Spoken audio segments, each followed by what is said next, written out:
जय हिंद साथियों, आप सभी का स्वागत है आपके अपने इस YouTube चैनल विनस क्लासेस पर। आज की इस क्लास में हम लोग देखेंगे साथियों रेलवे ग्रुप डी 2026 के लिए साइंस के कुछ अति महत्वपूर्ण प्रश्न, जिसके अंतर्गत देखेंगे PYQ प्लस TCS के द्वारा पूछे गए नए प्रश्न। ठीक है, पूछे गए नए प्रश्न और प्रश्नों का लेवल तो आपके सामने दिख रहा है। और ये साथियों ग्रुप डी के लिए ही नहीं, ये NTPC, ALP टेक्नीशियन, जेई सभी के लिए क्लास महत्वपूर्ण होगी। ठीक है, तो ज्यादा समय ना लेते हुए सीधा प्रश्नों की ओर चलते हैं। पहला प्रश्न आप सभी के सामने साथियों क्या कहता है? कहता है किस भौतिक राशि का मात्रक वोल्ट बटे एम्पियर होता है? तो किस भौतिक राशि का होता है? प्रतिरोध का होता है, या धारा का, या कार्य का, या आवेश का? तो किसका होता है? तो ये साथियों प्रतिरोध का होता है। अब आप कहेंगे सर कि प्रतिरोध का तो मात्रक ओम होता है, प्रतिरोध का तो मात्रक ओम होता है। तो अब हम आपको बता दें ओम को ही वोल्ट बटे एम्पियर कहा जाता है। ओम को ही वोल्ट बटे एम्पियर के नाम से जाना जाता है। ठीक है, तो इस तरीके से इसका उत्तर क्या हो जाता? ऑप्शन ए करेक्ट जवाब हो जाता है। अगर इसके अतिरिक्त आपसे पूछ लेता है ये धारा किसका मात्रक है, तो हम बता दें धारा एम्पियर का मात्रक, धारा का मात्रक एम्पियर होता है। ठीक है, और वैद्युत आवेश का मात्रक कूलाम होता है। ये सभी आपको याद रखना है, कूलाम होता है। और कार्य का तो सभी बालक बालिकाएं जानते हैं कि इसका मात्रक जूल होता है। ठीक है, तो ऑप्शन ए करेक्ट जवाब हुआ। बाकी ये एक्स्ट्रा फैक्ट्स भी आपको याद रखते हुए चलना है। देखते हैं साथियों अगला प्रश्न। अगला प्रश्न ये रहा, कहता एक सेल के विस्फोट के बाद कई टुकड़े अलग अलग दिशाओं में उड़ जाते हैं। इस स्थिति में क्या संरक्षित रहता है?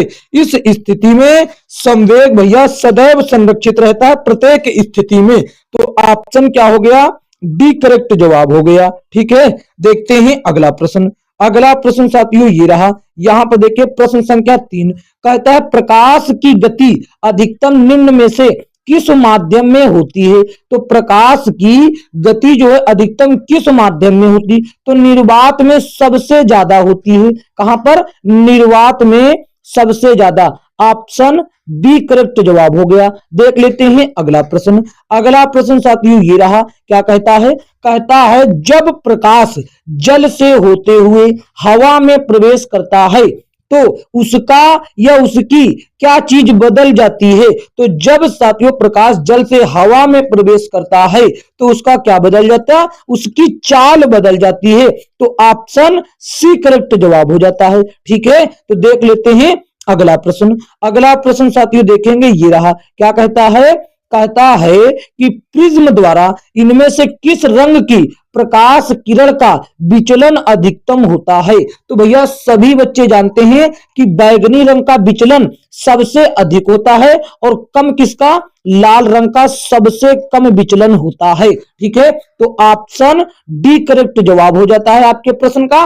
देख लेते हैं अगला प्रश्न। अगला प्रश्न देखिए साथियों क्या कहता है? कहता है प्रत्येक 9 ओम के 3 प्रतिरोध समानांतर क्रम में संयोजित हैं, उनका तुल्य प्रतिरोध ज्ञात कीजिए। कैसे क्रम में है? समानांतर। तो पहली बात मान लेते हैं 3 प्रतिरोध, एक मान लेते हैं R1 है, एक मान लेते हैं R2 है और एक मान लेते हैं R3 है। और तीनों कितने के हैं? तीनों 9-9 के हैं, तीनों 9-9 ओम के हैं। तो ये तीनों 9-9 ओम के हो गए। और कौन से क्रम में जुड़े हुए हैं? समानांतर क्रम में। और आपसे पूछा है तुल्य प्रतिरोध, बोले तो टोटल प्रतिरोध कितना होगा?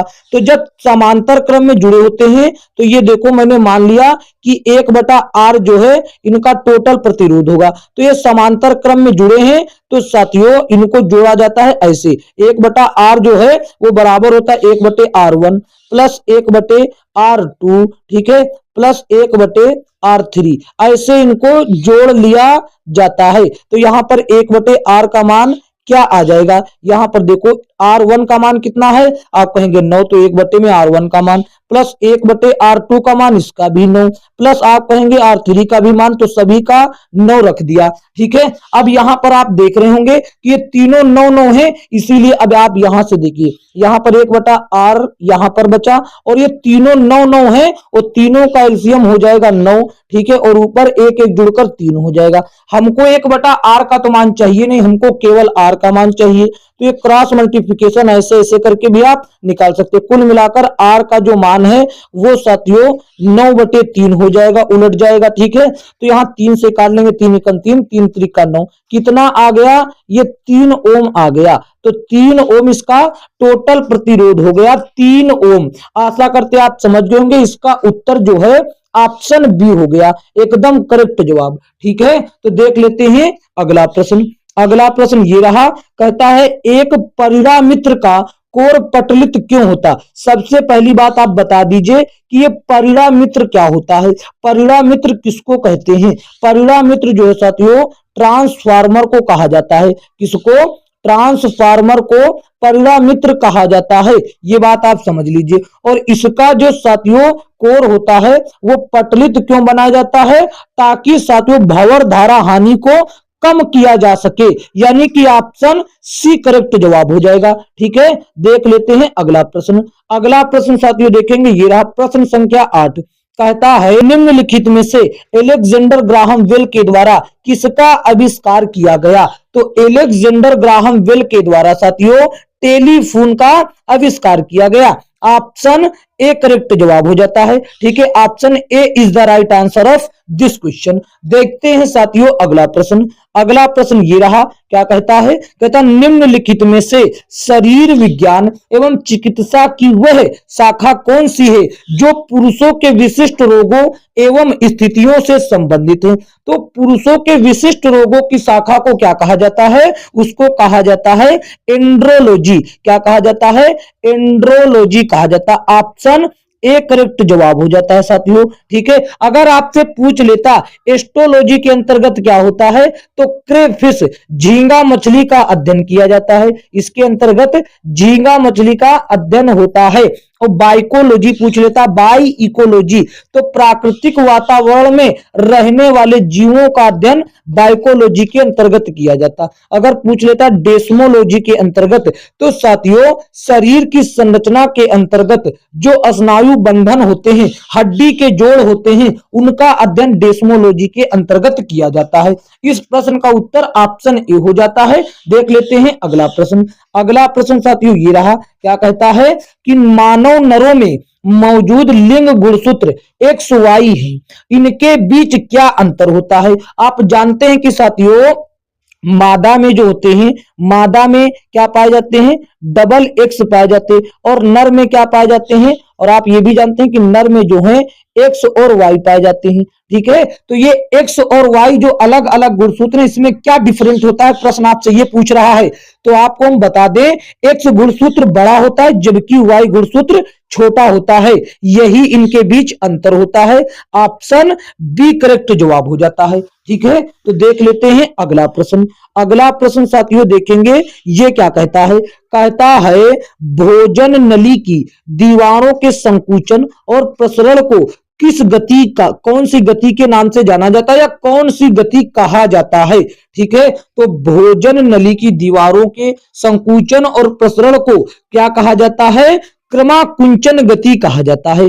क्रमाकुंचन गति, ऑप्शन ए करेक्ट जवाब हो जाता है। ठीक है, तो देख लेते हैं अगला प्रश्न। अगला प्रश्न देखेंगे, ये रहा, क्या कहता है, कहता है कि कौन सी कोशिका गुर्दे की नलिका की परत में मौजूद होती है। कौन सी कोशिका या कौन सा एपिथेलियम ऊतक गुर्दे की नलिका में, नलिका की परत में मौजूद होता है। तो भैया कौन मौजूद होता है, ये cuboidal epithelium, cuboidal epithelium. Option C correct जवाब हो जाता है। ठीक है, option C is the right answer of this question. देखते हैं अगला प्रश्न। अगला प्रश्न साथियों ये रहा, कहता है मानव शरीर का कौन सा अंग अंडे को अंडाशय से गर्भाशय तक ले जाता है। अंडे को अंडाशय से गर्भाशय तक कौन ले जाता है, तो फेलोपियन ट्यूब, फेलोपियन ट्यूब ले जाता है साथियों। ठीक है, ऑप्शन बी करेक्ट जवाब हो जाता है आपके प्रश्न का। देख लेते हैं अगला प्रश्न। अगला प्रश्न साथियों ये रहा, क्या कहता है, कहता है निम्नलिखित में से कौन सी बीमारी जीवाणुओं के कारण होती है। तो कौन सी बीमारी जो है जीवाणुओं के कारण होती है, तो भैया जीवाणुओं के कारण होने वाली बीमारी जो है एंथ्रेक्स बीमारी है। कौन सी, एंथ्रेक्स बीमारी। तो ऑप्शन डी करेक्ट जवाब हो जाता। जबकि ये एड्स हो गया, बड़ी माता हो गई और रेबीज हो गया, ये साथियों विषाणुओं के द्वारा होती है। किसके द्वारा? विषाणु के द्वारा होने वाली बीमारी है। जीवाणु के द्वारा एंथ्रेक्स बीमारी होती है। ऑप्शन डी करेक्ट जवाब हुआ। देखते हैं अगला प्रश्न। अगला प्रश्न साथियों ये रहा। यहां पर देखेंगे, कहता निम्नलिखित में से कौन सा एक कोशिकीय हरित शैवाल है? एक कोशिकीय हरित शैवाल कौन सा है? ये साथियों कौन सा है? Chlamydomonas, Chlamydomonas, Chlamydomonas. Option D correct जवाब हो जाता है। ठीक है, तो देख लेते हैं अगला प्रश्न। अगला प्रश्न साथियों ये रहा। क्या कहता है? पौधे भविष्य के लिए खाद्य को बीज के रूप में बीज के कौन से भाग में संग्रहित करते हैं? खाद्य पदार्थ को बीज के कौन से भाग में संग्रहित करते हैं? तो वो करते हैं भैया कोटिलेडोन नाम के भाग में संग्रहित करते हैं। बीज के या भाग के किसी भी तरीके से आप समझे, इसका उत्तर ऑप्शन सी हो जाएगा। ठीक है, देख लेते हैं अगला प्रश्न।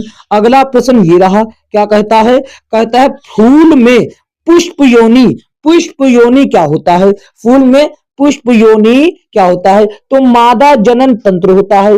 मादा जनन तंत्र होता है, जिसको स्त्री केसर कहा जाता है। जिसको क्या कहा जाता है? स्त्री केसर कहा जाता है। ठीक है, स्त्री केसर। और पुरुष जनन तंत्र को क्या कहा जाता है? पुंकेसर कहा जाता है। क्या कहा जाता है? पुंकेसर। ठीक है, ये बातें आपको याद रखना है, कभी भी अचानक से इस्तेमाल हो सकता है। आगे देख लेते हैं अगला प्रश्न ये रहा। क्या कहता है कि पसीने वाली ग्रंथियां मानव शरीर के किस अंग में मौजूद होती हैं? पसीने वाली ग्रंथियां मानव शरीर के त्वचा में मौजूद होती हैं। ये भी कोई पूछने का बात है। ऑप्शन डी करेक्ट जवाब हो जाता है। ठीक है, तो देख लेते हैं अगला प्रश्न। अगला प्रश्न देखिए साथियों, क्या कहता है? कहता है कि निम्नलिखित में से किसके अणुओं के बीच आकर्षण बल अधिकतम होता है? तो साथियों ठोस के अणुओं के बीच आकर्षण बल अधिकतम होता, क्योंकि ठोस के अणु एकदम पास पास होते हैं और बड़ा ही मजबूती के साथ बंधे होते हैं, इसीलिए इनके अणुओं के मध्य सबसे ज्यादा आकर्षण बल होता है। तो ऑप्शन डी करेक्ट जवाब हुआ। देखते हैं अगला प्रश्न। अगला प्रश्न ये रहा। कहता है 25 ग्राम में सल्फ्यूरिक अम्ल के कितने मोल होते हैं? 25 ग्राम सल्फ्यूरिक अम्ल। सबसे पहली बात आपको सल्फ्यूरिक अम्ल का सूत्र बता दे, H2SO4, H2SO4 इसका सूत्र होता है। अब इसका आपको निकालना पड़ेगा अणु भार। क्या निकालना पड़ेगा? इसका निकालना पड़ेगा अणु भार। तो अणु भार कैसे निकलता? देखिए, हाइड्रोजन का अणु भार होता है 1 और 1 होता है, लेकिन हाइड्रोजन के 2 अणु हैं, इसीलिए 2 से गुणा कर दिया। ठीक है, हाइड्रोजन के कितने अणु हैं? 2 अणु हैं, इसीलिए 2 से गुणा कर दिया। ये हो गया हाइड्रोजन। और साथियों सल्फर की बात कर लें, सल्फर का साथियों जो वो होता है अणु भार, वो होता है 32। ठीक है, वो होता है 32। ठीक है, ये आपको याद ही रखना पड़ेगा। ठीक, नहीं तो ऐसे आप कर नहीं पाएंगे। ऑक्सीजन का भैया अणु भार होता है 16, लेकिन ऑक्सीजन जो है ये साथियों इन सभी को हम लोग जोड़ लेंगे। ठीक है, ऑक्सीजन के 4 अणु हैं, इसीलिए इसको 4 से गुणा कर लेंगे।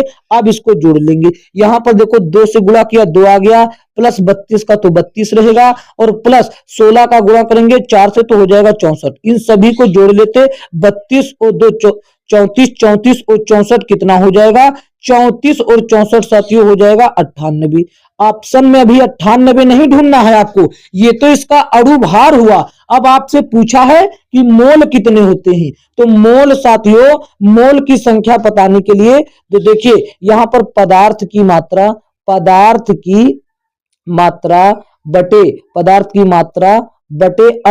बटे अणु भार, बटे क्या होगा? अणु भार होगा, पदार्थ का अणु भार होगा। ठीक है, ये होगा, ये तब आएगी मोल की संख्या। तो यहां पर देखो मोल, पदार्थ की मात्रा कितना है? 25 ग्राम है। कितना? 25 ग्राम। और अणु भार की मात्रा कितना है? 98। जब 25 में भाग लगाएंगे 98 का, तो ये कितना आ जाता? ये 0.255 0.255, जबकि ये कहां पर दिया गया, ऑप्शन डी में दिया गया है। तो इस तरीके से ऑप्शन डी आपके प्रश्न का एकदम करेक्ट जवाब हो जाता है। देख लेते हैं अगला प्रश्न। अगला प्रश्न ये रहा, क्या कहता है, पानी के 5 अणुओं का द्रव्यमान कितना होगा। इसमें भी वही साथियों कंसेप्ट लगेगा, जैसे कि पानी का पूछ ले सूत्र कितना होता है।